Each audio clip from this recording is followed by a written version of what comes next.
All right, all right, all right. Good afternoon. Welcome to another episode of Soapboxing Podcast. It's your boy Manny Fresh, along with the pontiff of pugilism, Derek Collinsworth. What's the deal?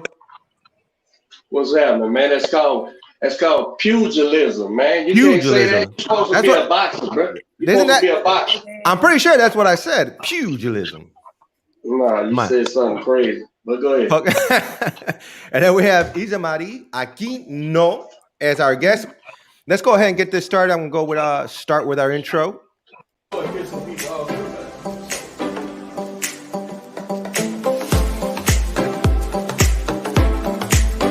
is hardware, man.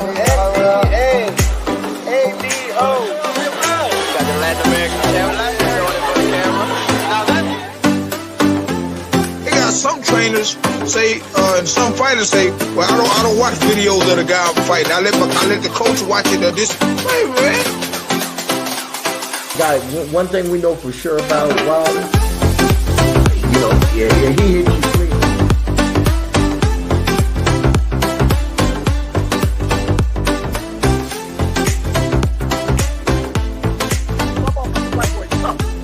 Right.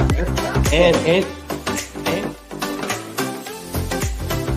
this woman whooped the whole world twice. The whole world.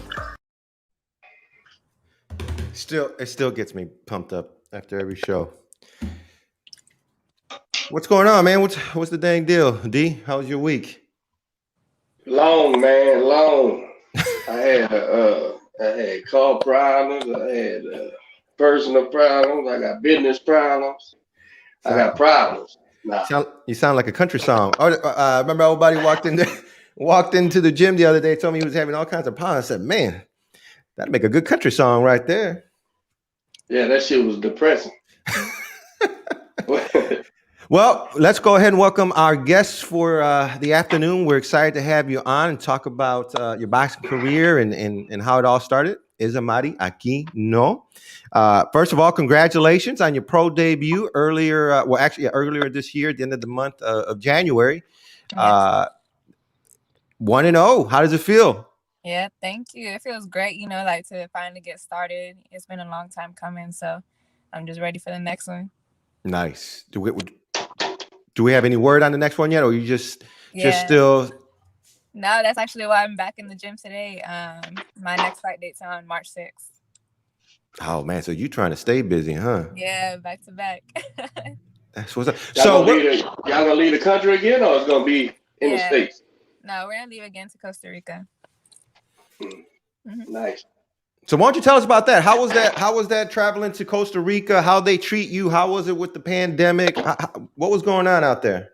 No, it was great, real welcoming. But obviously with the pandemic, there were restrictions and they had their curfew at 9 p.m. where everything closed down.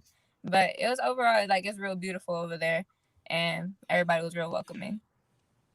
Were you nervous at all with the traveling, with the pro debut? How did you calm all those nerves? What were you telling yourself?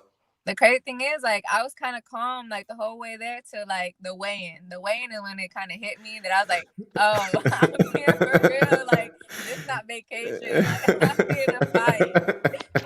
And, the fight day, when I was getting my hands wrapped, that's when the nerves started to kick in more. I was like, oh, man, I'm really about to get in there. But, all that kind of goes away. I won't say at the bell, because at the bell, I'm still kind of nervous. But after that first punch that I get hit, it's over. It's over. It's real now. That's what's up. How did I'm trying to see here. Did it go the distance on that bout? Yeah, it went all 4 rounds. Nice. What did you take away from that fight? Good. I felt like I'm really adjusting into the pro style more because I just came from all these years in the amateurs. And it was real good for me to go all 4 rounds because I'm getting adjusted to it. That amateur career is very impressive, man. You started boxing in 2005? Yeah. And man, I'm just looking at all these accomplishments. 2014 national champions, first place. 2015 junior Olympic national championship. 2016, same thing. 2017 youth open, first place. 2018 Elite Natural Champion, third place. 2019 Eastern Elite Qualifier, second place.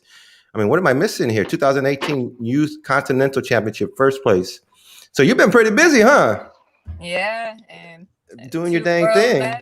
two world medals, Olympic trials, all that, all that's prepared me for what I'm about to do now.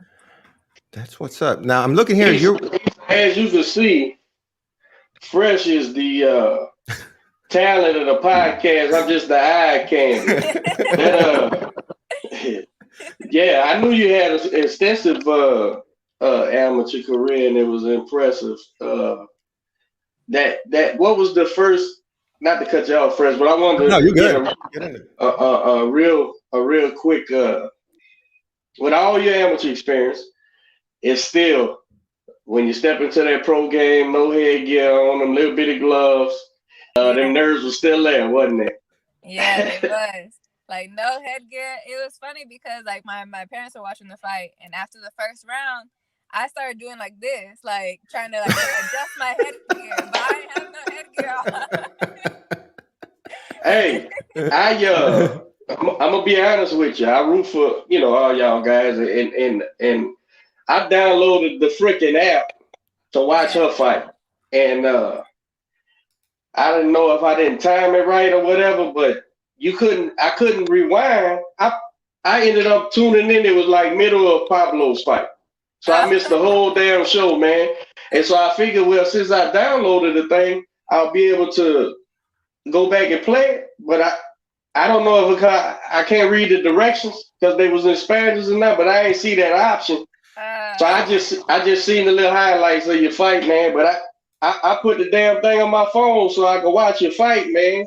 That's why I'm asking you. I want you to explain it to me because I know you felt vulnerable, no headgear. Yeah. It's the real deal. You get that brain shook out there, man. And no matter how much experience, I think, you still gotta gain professional experience, right or wrong. Yeah. What you think? Definitely true, yeah. Because you got to get used to like not relying like on the headgear, not relying on the bigger gloves. You got to move your head a little bit more. You can't just eat whatever you want. Mm-hmm. I say I put them pro gloves on there. I remember when. But what's really different? Like everybody talks about like getting hit with the gloves. It's punching with the gloves. That's a whole different feeling. Like you could feel like the impact really of your punches.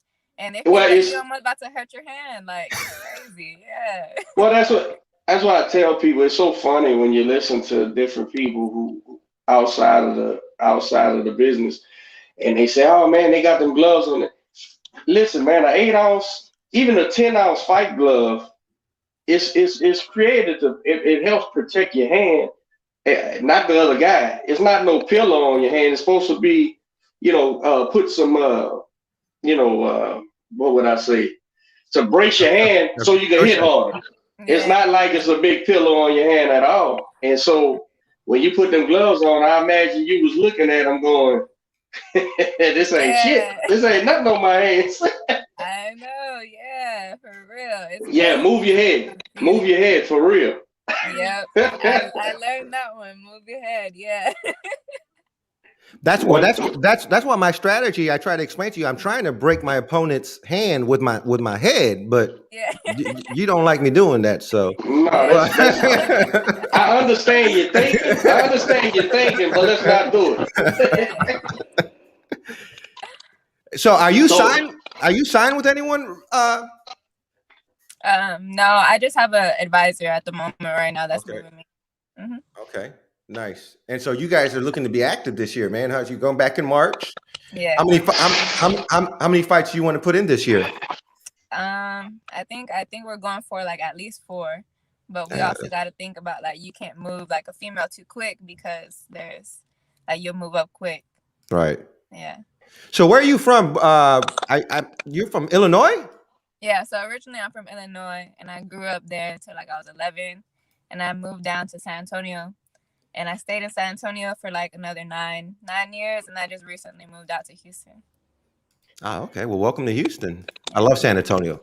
And I'm from Chicago. So do you miss the cold weather right now? Oh, definitely not. But it's crazy. When I was younger, I missed it. But Yeah. now I'm too used to the hot. Yeah, it's I see the pictures of my family they post on social media. I see all the snow and I can't do it anymore. So how do you like the adjustment coming up from up north to San Antonio and to Houston? Because even San Antonio and Houston are quite a bit different. Yeah, it's completely different. The boxing scene is like completely different too. But overall, I think it was the best move for me. Like now that I want to go pro, because like you can see the difference in my boxing. Like the training here is like no joke, and like the difference, the talent of sparring that I get here, it's really preparing me like for this next step of my career. Now you Lisa, over was your father was your trainer as an amateur, or what was it? How did you get So started? yeah, so when I was down in Illinois, my dad started me off, and then I also trained at like the Patriots Gateway Center, and with Pat Coleman too, and my dad kicked in there too. But it was more like when I started making Team USA, like when I was 15, 16, and I started stepping up, my dad kind of like stepped down a little bit on the training, and he let my coaches really focus on me more. Good move. That's that. Was your father did your father box, or was he just on a journey with you, learning on the job? What was the deal? So my dad, he used to kickbox a little bit, but he kickboxed because he liked to street fight. So he would Mm. use that, and he would always be fighting in the streets. But like for me, he started me off boxing because like he wanted me to learn how to defend myself, like be able to handle my own, like like kick off the boys, all that. And so he started me off training like little kid stuff, and then as I got older, he switched from the boxing because the experience level wasn't like he didn't have that much experience with the boxing world. So he started switching into like strength and conditioning and focusing on my conditioning, getting me stronger and all that. I say that because that was that's always a calculated and a selfless move when I see fathers willing to say, hey, we need to get a guy now, or whatever, the USA coaches or whatever, because I see the ones who don't do that and Yeah, think they can do it on a level they're really not uh, uh, uh, experienced enough to do. So yeah, when for your dad, I'm sure he said, "Hey, this is my daughter. I need her to keep getting better along with experience." So basically, when you got on Team USA, the coaching staff took over the coach's responsibility. Is what yeah. you're saying? Did you Uh-huh. work? Did you work with Jeff a lot? No, so I actually started working with Jeff more like towards like the end of my amateur career. So Uh like huh. it was about 18 or so, 18 or 19. I started working with Jeff on Team USA, and then I had never even known that he was from San Antonio. So, and I had moved to Austin. So when I moved back to San Antonio, I started working with Jeff for a few months, and then I kind of went back with my old trainer after that, and now I'm out here.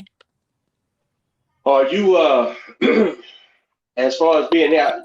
We met. I think we met at Maine first, maybe when you was sparring or Yeah, something. And then something and like that. then and I see you over there by Jay. Is K your head coach now, or who's head coaching you as far as No, for your pros? no. So Kay is head coach right now. Okay, okay. Yeah, I seen my guy Evans down there with y'all in Costa Rica, right? yeah. So he's my strength coach. How you like that?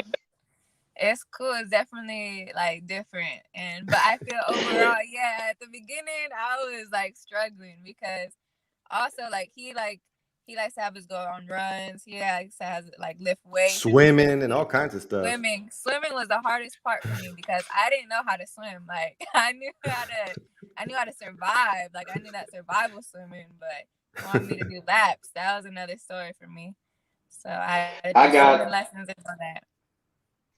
I got a couple guys with Evans, and what happens is they look around and make sure the close is clear, and they say, "Man, this motherfucker's crazy, man.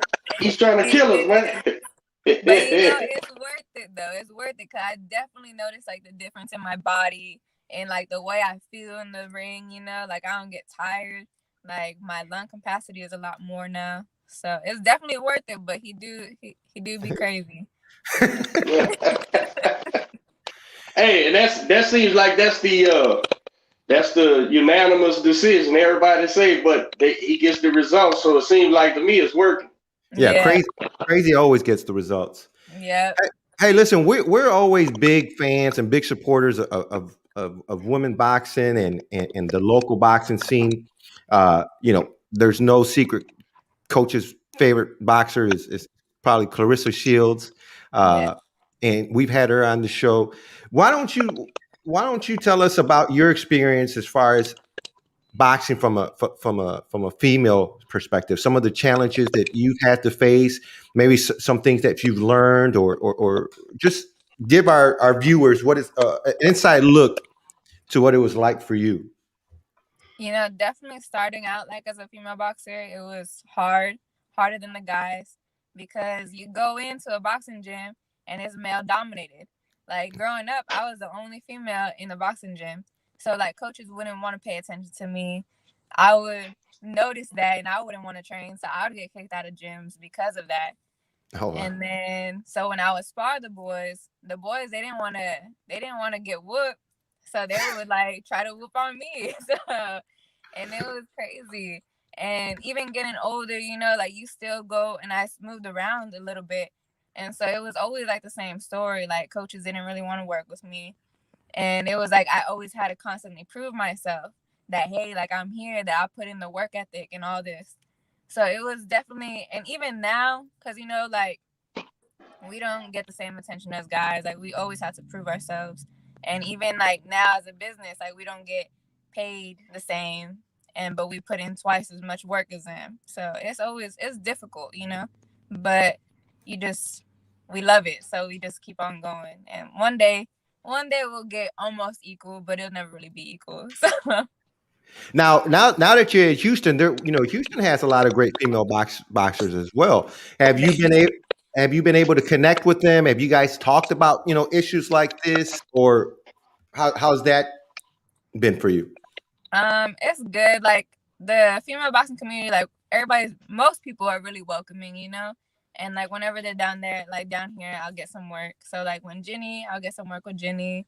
When Michaela Meyer comes down, I'll work with her. Alicia Baumgartner, she came down and I worked with her. And I've worked with Marlon too out here. So, you know, it's cool. What are your thoughts on Marlon? She's been a friend of the show. She's one that's gone before you. You sort of paved the Yeah. way. She's one of the first. She is the first female boxer to get signed by Golden Boy. So, Yeah. you know, like her or not, she's gone. She's gone before you. Do you look at her as a sort of a blueprint of, okay, that's how she did it, maybe I can follow in those steps, or I need to think of something totally different to get my name out there? Yeah, no, growing up, like she was definitely the blueprint, because growing up, like I didn't like boxing like at all. So, and then I had like a deal with my dad that like when I turned 15 that I was going to quit boxing. And and that was before like the women were in the Olympics or anything. So when we saw that Marlon had made the 2020 like Olympics for females, like that's kind of like what piqued our interest, you know, like, hey, like we can do something with this boxing stuff. And then she was getting all these endorsements like from Coca-Cola, McDonald's, and she was a pretty girl like on the ads, and we were like, you know, like she can fight and she looks good for the endorsements, like so she really was the blueprint like growing up. That's awesome. Yeah. But a lot has changed, though, right? I mean, back then she didn't have we didn't have social media like we do now, and you see a lot of people making a name for something. Ryan was a social media sensation before he's Yeah. reached where he's at today. Do you look at social media as a tool as well? Yeah, social media definitely like can be a tool, but you just have to know how to work it, you know? Like that's how Ryan got so big. Like he has like 1 million followers, Yeah. and like even people that don't follow boxing, they know about him. And that's so crazy, because like when I was in high school, people would ask me all the time, "Do you know Ryan Garcia? Do you know Ryan Garcia?" And I'm like, y'all don't follow a lick of boxing. I don't know about Brian Garcia. But that's what's so crazy about social media, you know? I'm a big promoter, women's boxing promoter. I promote the sport. I love to watch the women compete. I think, and you touched on it a little bit when you said, you gotta groom this career right at first because in 3 or 4 fights, boom, they want to throw you in there with a world champion and go time. And it don't matter if the world champion got 40 fights. Hey, it's your turn, step up. Yeah. But and so it's very dangerous. Like it's almost like it's the opposite of what most boxers, managers, trainers have to deal with. I guess outside of Olympic gold medalists or something. But you're damn near pushing your fighter to get the fights, to get the stuff. Whereas the women, it seems to me, overnight, boom, they'll put you on the tube and you'll be in there, and it can't be over your head or whatever.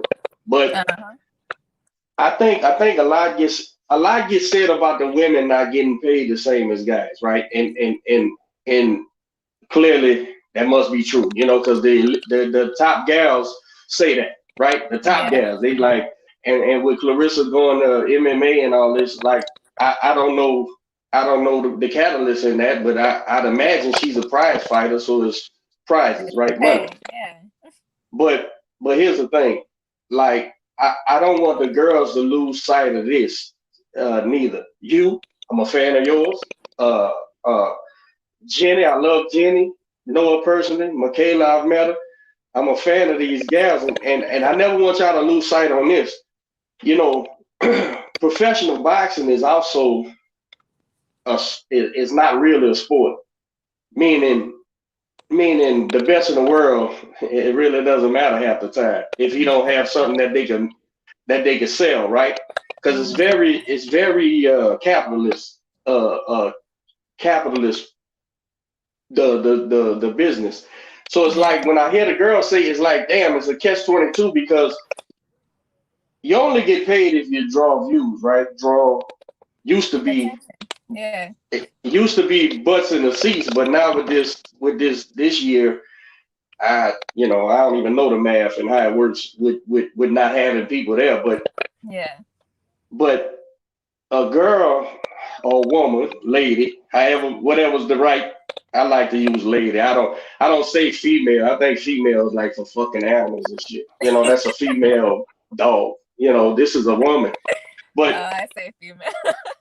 Okay, but that's I think I'm just old school like that, right? Somebody call my wife a female, I'll probably punch him in the mouth.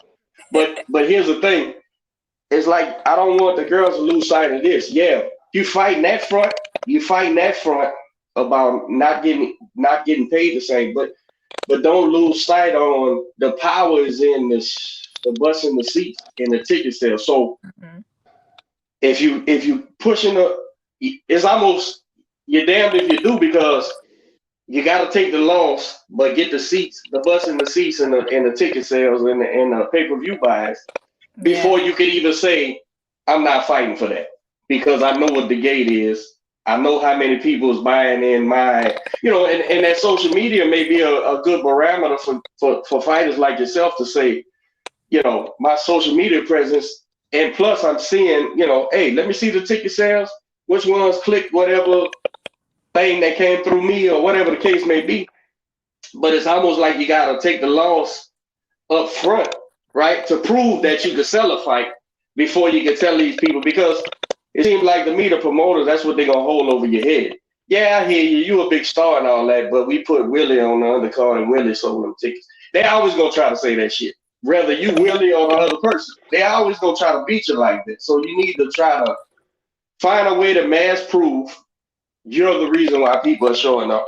Become the reason why people are showing up. And then the money, then you got an argument to say, and what's the argument? The argument is this.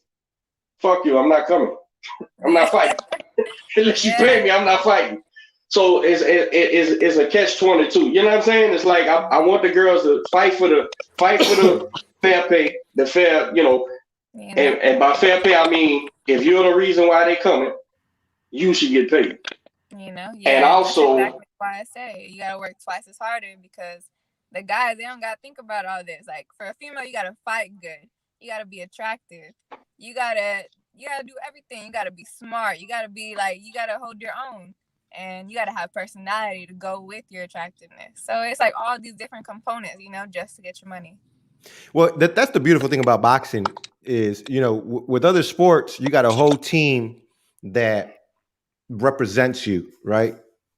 With boxing, you're your own brand, right? You're your biggest asset. So as long as you're going out there representing yourself well, boxing, doing stuff for the community, adding value, and campaigning and doing the right marketing, that money will start to follow.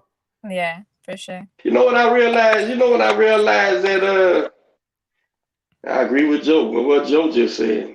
Maybe Issa need to do that when she gets her title. Yeah. Hey, uh, you know what's something concrete that I think you stuck on in this female male catalyst that worked twice as hard. You know when I figured that out, I was a Well, young dude, right? And I was like, man, you want the pretty girls, so you go after the pretty girls, and it's like I gotta figure out the password, right? And once I figure out the password, I'm good. And I had a girl tell me one time when I was a young dude. She said, you know, you trying to find a girl, girls, the dudes find them. So it's almost like the girl gotta have a defense. So she's working twice as hard to fend your ass off. That's what's making you have to find the password, the open sesame to so she'll talk to you. So Yeah. in the boxing shit, you're right.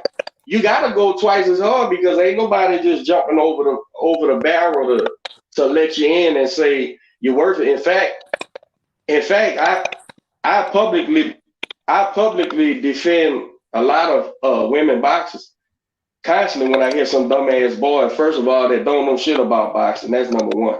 And he's just a fan.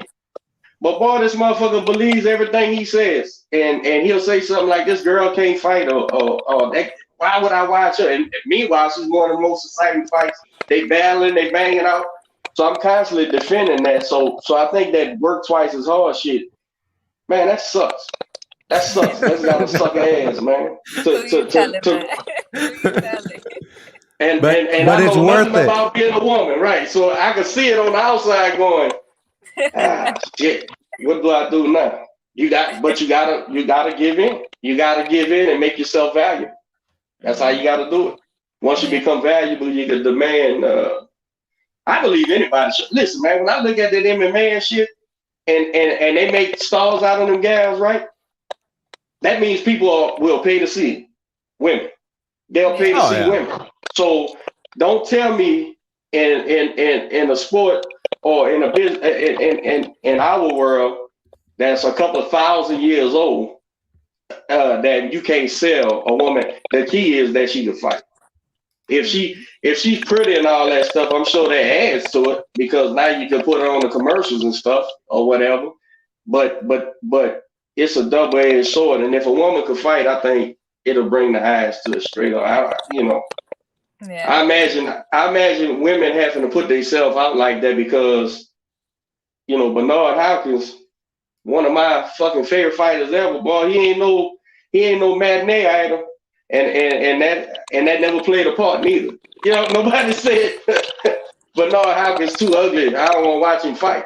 Nah, that's stupid as shit, right? But women, I imagine women come across that, and I Yeah. hear you all trying to fight, and motherfucker worried about what you dress like and what you look like prior to the fights and shit.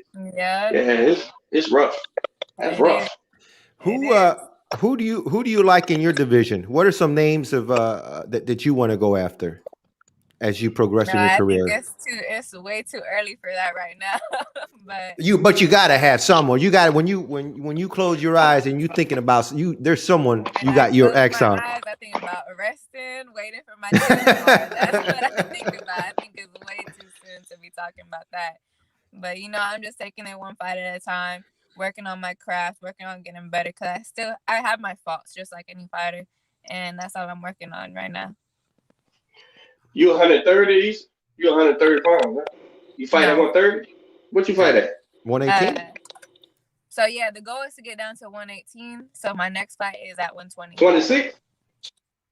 20. What you fought at? I Okay. fought my debut at 25. Oh, okay. Yeah, but my second fight's gonna be at 120, and then ultimately getting down to 118. Why the hell I thought you was a super featherweight? Did I read that somewhere? You put that, but I don't know. Man, you should have told me don't put that, man. I had to read that somewhere. No, I didn't know. That's why I showed you before I posted, man. If this ain't right, tell me something. But It's because I guarantee I read it.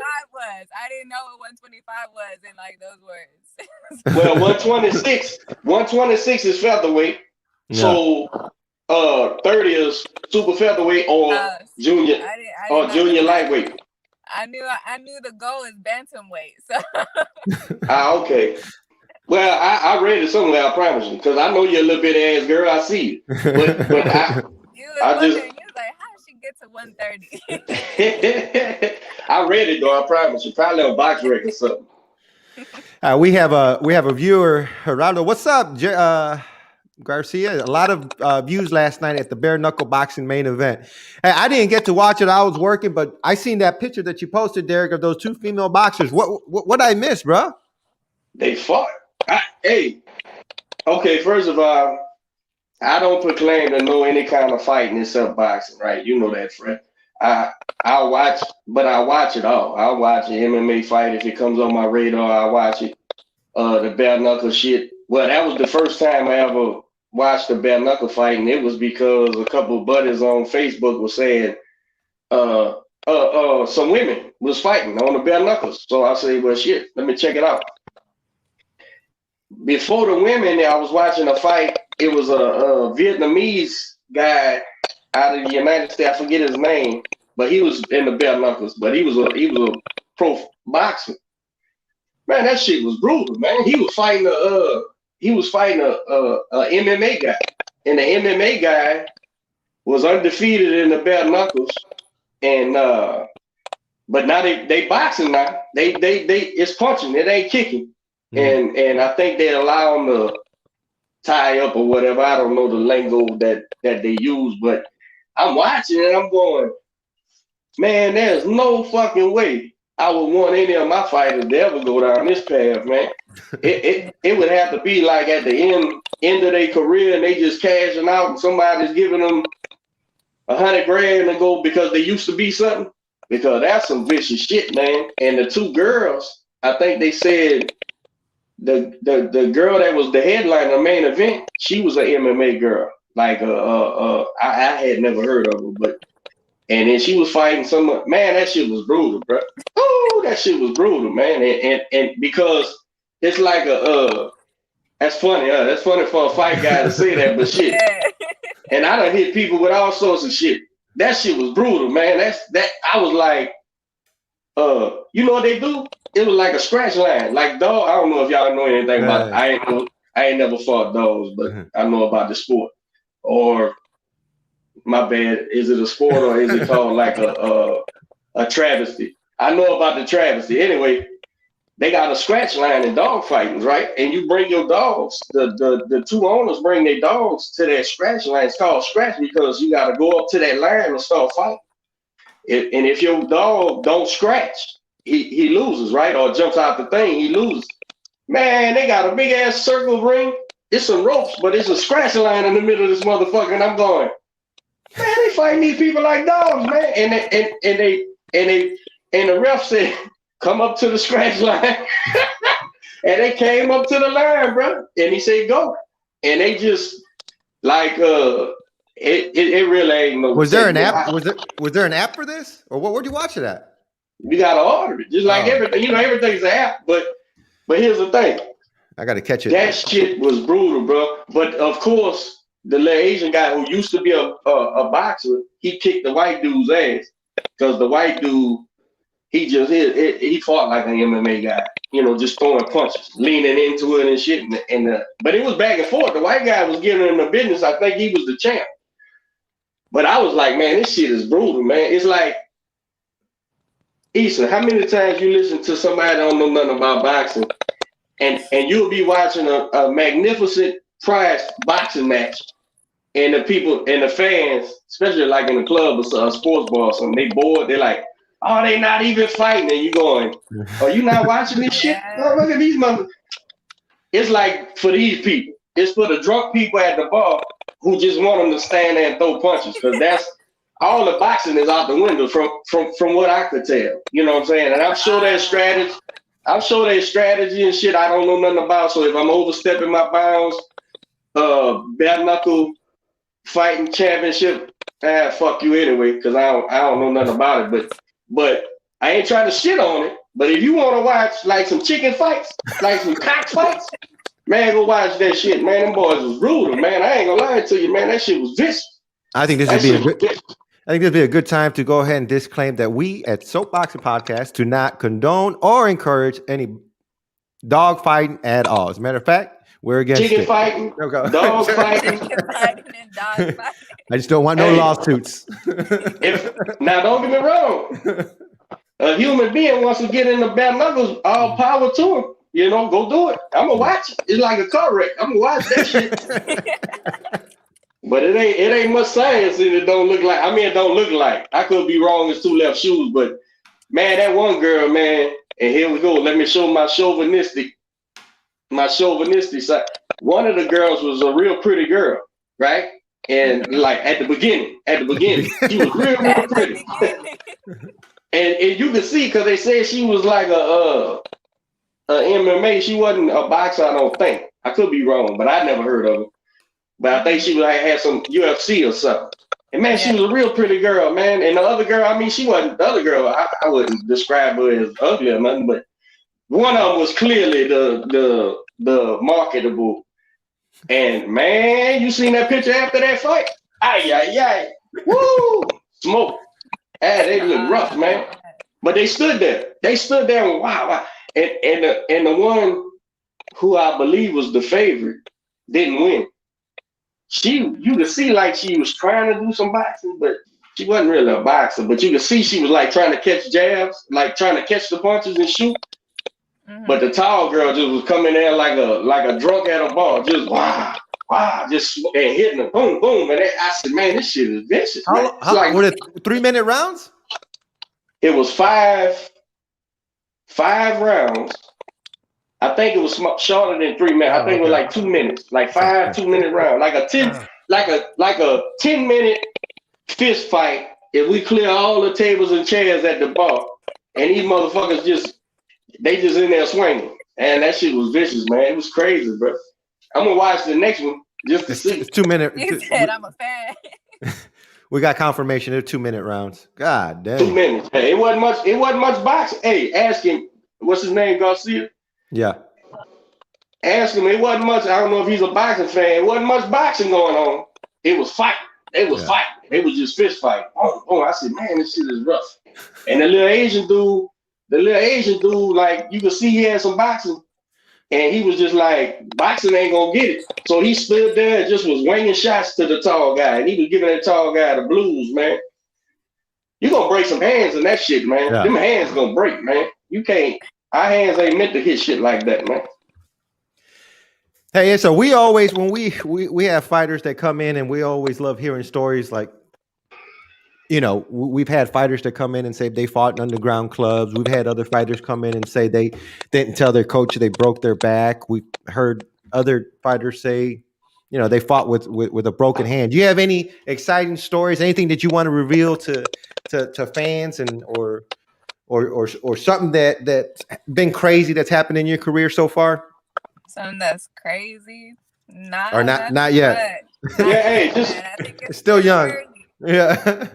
Just make it up, baby girl. Just make it up. 3 at a time. We fought 3 at a time one night. Marketing.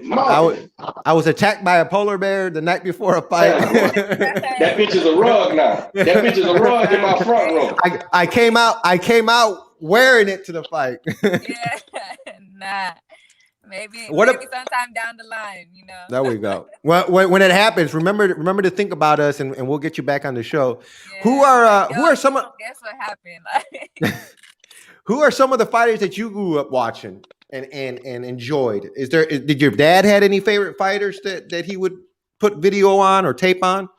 you know, like I said earlier, like I hated boxing like growing up. So you wouldn't even So watch it, like huh? I would not watch it. Like I would go to like the fight parties because like obviously like my dad and my brothers like they all love boxing, so they would good together with their friends, and they would take us to go see like some fights. But I would always end up falling asleep. Like I wanted no parts. So like it was like everything kind of changed like once I started like on Team USA, that I started like traveling the world. Like that's like when my whole like perspective on it changed. So, but growing up, boxing was not my thing. Nice. Well, Tell me about Kate. You over there is no secret. He's a friend of mine, and I think a tremendous coach. You over there with a gang of I mean a literal gang of top. You know, a bunch of y'all just not turning pro, but that don't mean shit. Like y'all, the next wave of boxing. Put it that way. That's from Jared Anderson to you. you got Shakur over there, huh? Shakur's already a world title, but between world champion, but which he's the future too. I mean, he ain't did shit yet. He's about to take over boxing, but between Troy, Issa, Duke, who am I missing over there? Duke On down here. It's a gang of. I was joking with Kate the other day. I said, motherfucker, I know what you're doing, bro. You locking up the whole sport. You got everything over there, man. Everything at every weight class. Y'all finna take over, cause I'm serious. That Anderson, what Jared Anderson got? Like 6-7 fights? Something like that. Yeah. Just be he's the future of heavyweight boxing. Straight like that. I can see it already. Unless the train goes off the tracks in some way we don't see. Yeah. That guy is a problem, man. But all of them, man, I marvel at all of y'all, man, and being in that environment. Yeah. I was over there watching. I was watching Keyshawn for the first time in person, right? Mm-hmm. And he was in there sparring, and Shakur standing there, so I walked through it. I said, is this little motherfucker like a right hand to you, bro? What? And he was like, yeah. And I'm like, this motherfucker so cold. I'm like, man, being in that environment with all of y'all top fighters, man, there's no way that y'all not feeding off of each other, learning every day. Yeah. And I told Quentin, I said, look, man, when you there during the day, because I can't come during the day till the weekends. I said, man, coaches it looked like they just bringing lunch sacks over there to them boys, man, and throwing them shits in the ring. And it's rough, man. Them boys could fight, man. Everything in there could fight. So, you know, Kate, I'm going to get Kate on this show before it's over with, but just asking you about it. He's your trainer. Some of the things that you're picking up, some of the things you appreciate over there working with a trainer like that. Yeah, you know, Kay is like basically the whole reason why I decided to move over here to Houston, you know, to train with him and work with him, because I had met Kay like when I was on Team USA, like my first year, and just ever since that, like all the pointers that he would give me, like everything that he would work with me on. Like that shit would work and it would trans over to the fight. And I was like, man, like if I had Kay around me all the time, like who knows like what kind of potential I could have. And so I started coming down here in the summer because that's when Kay started doing his training camps down here. So I would come from San Antonio, I would stay like a week or two out here, and I'll go home for a week and then come right back out, because that's just like how the level of training, and it's not so much that it's like the difficulty, but it's more skill wise, like technical wise, that he's like fixing certain flaws on me that other coaches won't see, but he'll see. So, you know, he just sees things from a different perspective. And I think that's overall what draws like all these top level amateurs to try to, so they're trying to out their pro careers. And that's why they go to him, because he sees like your flaws, he sees like your errors, and he works with you on them. He's a hell of a trainer, man. And you know, meeting him a couple years back, I, when Quentin made the team, and he was like, uh, as their relationship grew, he was like, "Coach, it's a trainer out here, man. He knows boxing." Now that sounds arrogant, but I developed Quentin from the beginning, so Quentin learned fighting a certain way, you know. So he was like, "Nah, coach, this motherfucker knows boxing like how you know boxing." I'm like, "What?" Because I don't meet people of the same Like what you just said. Think about it in a way that I think about it, because I ain't trying to be arrogant or nothing, but that think about boxing the way I do. And so when we first met, one of the first things Kate told me, shit, we met and worked the corner in Vegas together. And he was like, so after that, he was like, I don't remember if he messaged me or we was talking later or something. He said, motherfucker. He said, I knew that motherfucker had a real trainer. I said, what? He go, I met some dude said he was quitting. Man, nah, bro, where the fuck you been at, man? You the guy? And I said, yeah. And so we hit it off immediately. And so we talked, message, called each other, and it was evident. What you saying was evident to me through passing conversations with boxing with Kate Corona, and it shows just in what he puts out. You guys, you fighters, you know what I'm saying? You can't get around it. And again, man, I'm amazed. I'll go to Jay Prince just to watch the sparring, man, just to watch, you know. And I don't want to watch sparring. What the fuck I want to watch sparring for? I go, you know, I'm around boxing all the time. But it's different when you watching what's the word I'm looking for? Fresh Elite skill, elite, elite boxing. You like, yeah, man, these boys here. They seeing. It's evident when a kid gets in there and he's lost. It's like evident from round, you know, get go, boom. Oh, this kid's in trouble. And I've even watched some of them kids take it easy on guys. You know what I'm saying? I know they take it easy. I hope they know it, because this kid can be beating the sleeves off your fucking ass right now, man. So I appreciate, man, watching y'all box and being over there. It's so much from top to bottom, man. From the bigger weights to the littler weights. Even them what's the Hispanic the brothers over there? The Rojas brothers, yeah. The Rojas, yeah, man, they cold blooded. Everything's over there. I like everything over there, man. It's fun. I hang out a little while after when I could be leaving, but shit, I want to see Shakur beat up on somebody, or I like to see it, man. Y'all can't help but get better. Y'all can't help but constantly elevate each other. Am I right on that or what? No, you're definitely right about that. And then learning from each other, you know, just watching each other and seeing, hey, he does this good, like, let me pick up on this, you know, like, or I'll do this wrong, and then they'll notice. Or if we're slacking on training, we'll call each other out. So, you know, it's good. It's a good atmosphere to be around. Absolutely, man. It's a champion. I think it's a champion factory over there, man. We about to see a bunch of world champions coming out of there, and I guess you could say Shakur's leading the way, right? Shakur's leading the way. He's the world champion, but everything underneath him, and of course Jared Hurd's a champion over there, but Shakur world champion, and I think all of y'all.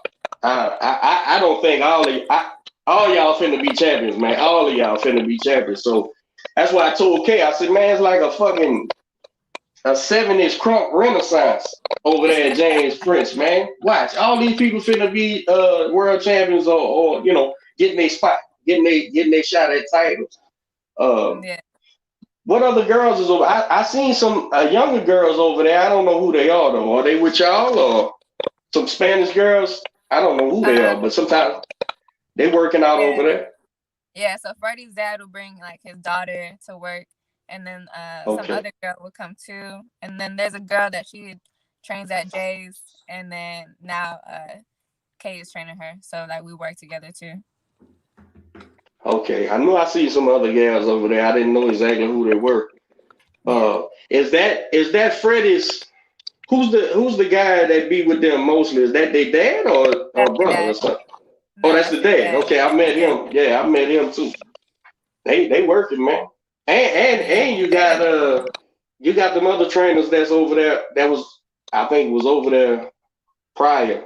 I think James Johnson's over there. I think what's my man over there? God damn, what's his name? He got a nickname. Anyway, Oh, yeah, it's a fact.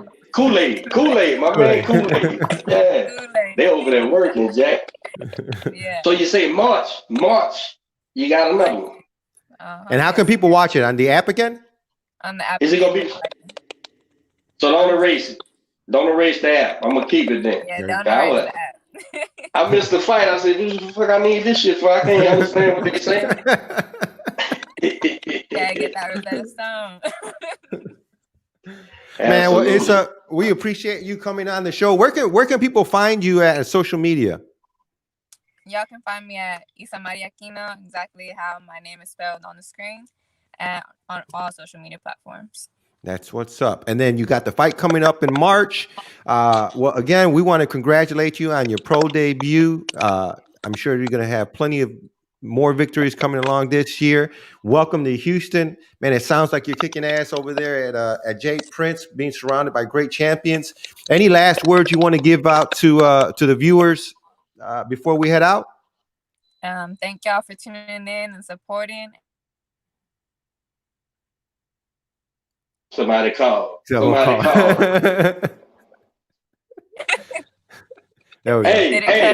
on. Hold on. Before you leave, give me right quick, just rapid fire. Your top 3 women's pound for pound and top 3 male pound for pound. Who you got? There's no wrong answer. Easier because I don't watch men, but Clarissa, obviously she got to be in there. Michaela and Katie Taylor. All right, and what about the guys? Man, I'm not even gonna comment on that one because I don't be watching the men like that. So, let me not offend nobody. All right, so y'all follow. Yeah, you cut out. What you were saying? You was cut out for a second. Yeah, because my mom going crazy. But that's gonna be honest with y'all. But thank y'all for supporting me and tuning in, and I just can't wait to see what this journey has for us. So that's what's up. Well, we look forward to having you back on the show as often as we can. Good luck. We'll be watching and supporting. Coach, any last words? Oh no, big fan. I'm gonna be rooting for you. I'm gonna see you around up there. And I'm gonna make sure I set an alarm or something so I don't miss the next one. If you got a link, somebody got the fight, send it to me. I want to watch. I want to watch the fight. I caught like one round, I think, and that was it. Somebody shared. That's cool. I got you. All right, yeah. All right. Well, we appreciate you tuning in once again to another episode of Soapboxing Podcast, and we want to thank each and every one of y'all who continue to subscribe and support. We appreciate the love. Our goal is to reach 1,000 by fuck it. We were going to do it by the end of the year, but I said we reach 1,000 by June. So we have 4 months. We're halfway, a little over halfway there. Fuck June, man. Let's go with May, man. So y'all make sure you like and subscribe and share to our channel. We'll see y'all next week. Have a great weekend. Peace. Bye, lady. Bye. Bye. Thank you, Isa. Thank you.